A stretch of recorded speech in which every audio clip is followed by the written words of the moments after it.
Welcome to స్వతంత్ర focus. నేను మాధురి. పశ్చిమాసియాలో ఉద్రిక్తతలు మరింతగా వేడెక్కాయి.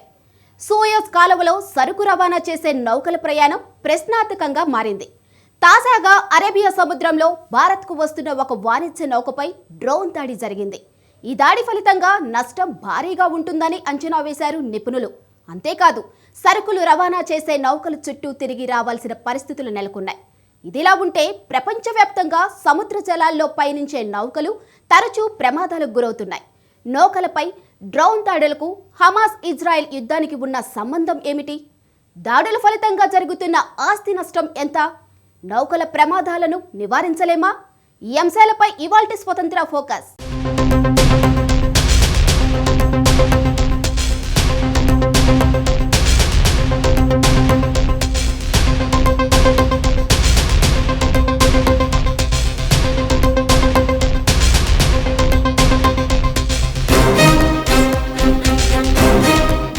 తాజాగా భారత్కు వస్తున్న ఎంవి కెమ్ ఫ్లూటో అనే ఓ వాణిజ్య నౌకపై డ్రోన్ దాడి చేసింది.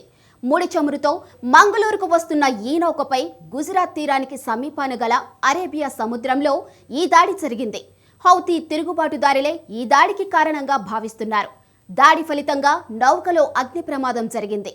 హమాస్ ఇజ్రాయెల్ యుద్ధం నేపథ్యంలో ఇటీవల కాలంలో పశ్చిమాసియాలో ఉద్రిక్తతలు పెరిగాయి. తాజా సంఘటనతో ఈ ఉద్రిక్తతలు తీవ్రతరమయ్యాయి.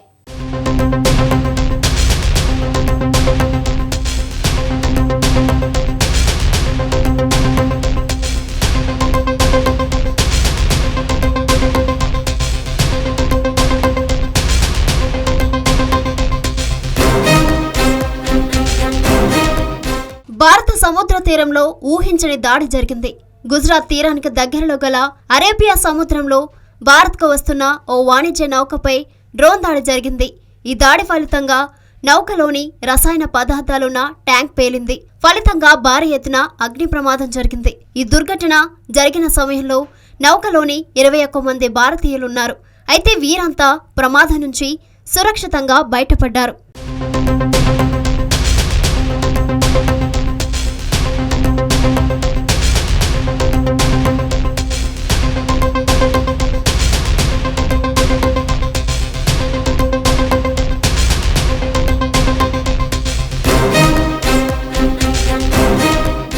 భారత్కు వస్తున్న వాణిజ్య నౌక ఎంవి కెమ్ ఫ్లూటో గుజరాత్లోని వేరేవెల్ తీరానికి 200 నాటికల్ మైళ్ల దూరంలో అరేబియా సముద్రంలో ఉన్నప్పుడు డ్రోన్ దాడి జరిగింది. సౌదీ అరేబియా నుంచి భారత్లోని మంగళూరుకు ముడి చమురుతో వాణిజ్య నౌక వస్తుండగా డ్రోన్ దాడికి గురైంది.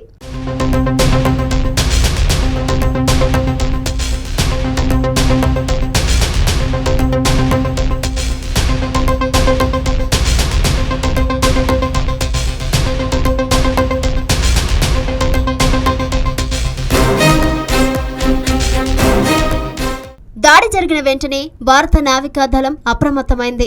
వాణిజ్య నౌకలో అసలు ఏం జరిగిందో తెలుసుకోవడానికి కోస్ట్ గార్డ్ నౌక ఐసీజీఎస్ విక్రమ్ను ఘటనా స్థలానికి పంపారు రక్షణ శాఖ అధికారులు. డ్రోన్ దాడి సంఘటన నేపథ్యంలో సమీప ప్రాంతాల్లోని అన్ని నౌకలను రక్షణ శాఖ అధికారులు అలర్ట్ చేశారు.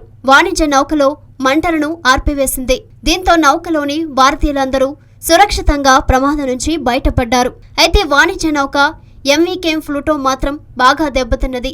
దీంతో నౌకను సురక్షితంగా తీరం చేర్చడానికి తీర ప్రాంత గస్తీ నౌకలు బయలుదేరారు.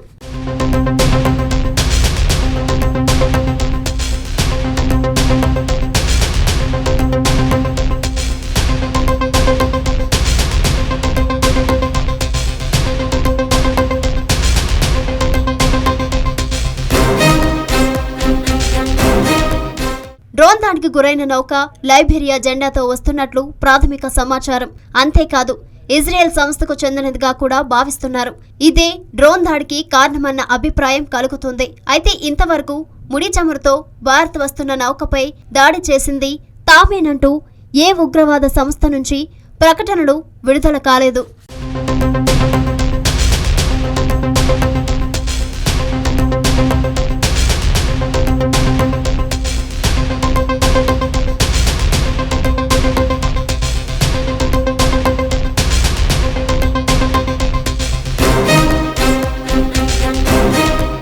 ఇదిలా ఉంటే గాజాపై దాడిని నిరసిస్తూ హౌతీ తిరుగుబాటుదారులు ఇటీవల ఇజ్రాయెల్ నౌకలపై దాడులు చేస్తున్నారు. తాజాగా ముడి చమురు లోడుతో మంగళూరు వస్తున్న వాణిజ్య నౌకపై దాడి కూడా హౌతీ తిరుగుబాటుదారులు పనేనన్న అనుమానాలు వ్యక్తమవుతున్నాయి. కిందటి నెల హిందూ మహాసముద్రంలో ఇజ్రాయెల్కు చెందిన కార్గో నౌకపై దాడి జరిగింది.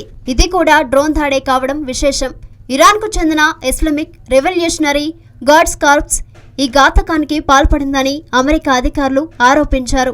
ఈ నేపథ్యంలో తాజా ఘటన వెనుక కూడా హౌతీ తిరుగుబాటుదారులు ఉండొచ్చన్న అనుమానాలు అంతర్జాతీయ రాజకీయ వర్గాల్లో వస్తున్నాయి.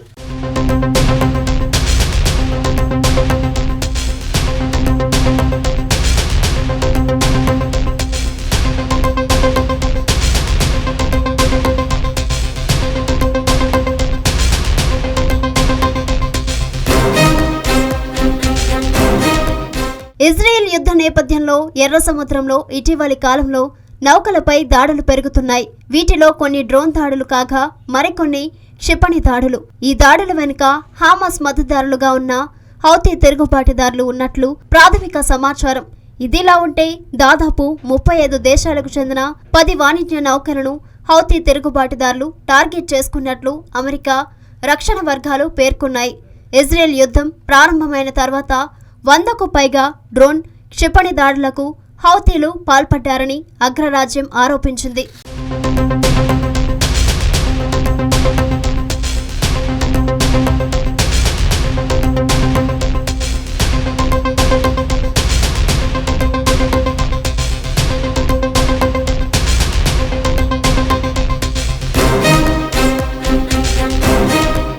ఇజ్రాయెల్ యుద్ధంతో పశ్చిమాసియాలో ఇప్పటికే ఉద్రిక్తలు నెలకొన్నాయి. హమాస్ ఇజ్రాయెల్ యుద్ధం కనుచూపు మేరలో ఆగిపోతుందన్న ఆశలు ఎవరికీ లేవు.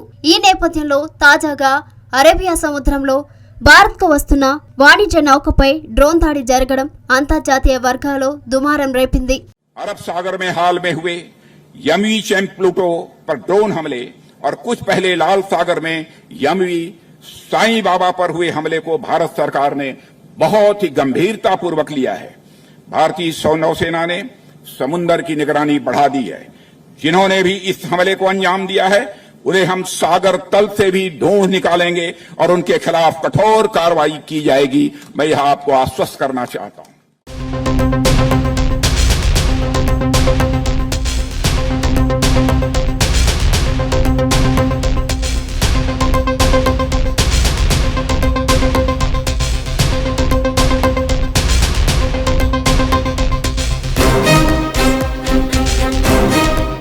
వాస్తవానికి సముద్ర జలాల్లో ప్రయాణం చేసే వాణిజ్య నౌకలకు భారీ భద్రత ఉంటుంది.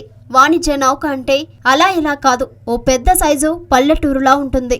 దీంతో నౌక భద్రతకు అనేక చర్యలు తీసుకుంటారు. సమీపాన కొన్ని నాటికల్ మైళ్ళ దూరం వరకు పరిసరాలను జాగ్రత్తగా గమనిస్తూ ఉంటారు. అయితే ఇంత కట్టుదిట్టమైన ఏర్పాట్లు ఉన్నప్పటికీ వాణిజ్య నౌకలపై ఆకాశ మార్గం నుంచి డ్రోన్లు దాడి చేయడం అందరినీ విస్మయపరుస్తుంది. ఒక్క దాడి ఫలితంగా ఎంత ఆస్తి నష్టం జరుగుతుందనే దానికి ఇప్పటి వరకు ఖచ్చితమైన లెక్కలు లేవు.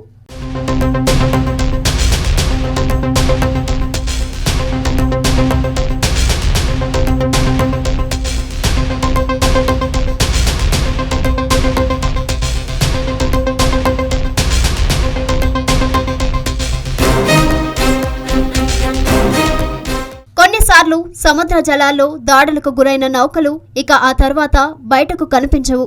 నౌకలు ఎటు వెళ్లాయో ఎవరికీ ఒక పట్టాన అర్థం కాదు. ఇలా దాడులకు గురైన నౌకలను సమీపాన గల దీవుల్లోకి తీసుకెళ్లి అక్కడ నరమానవుడికి కనిపించకుండా దాచిపెడతారని సంబంధిత వర్గాలు పేర్కొన్నాయి.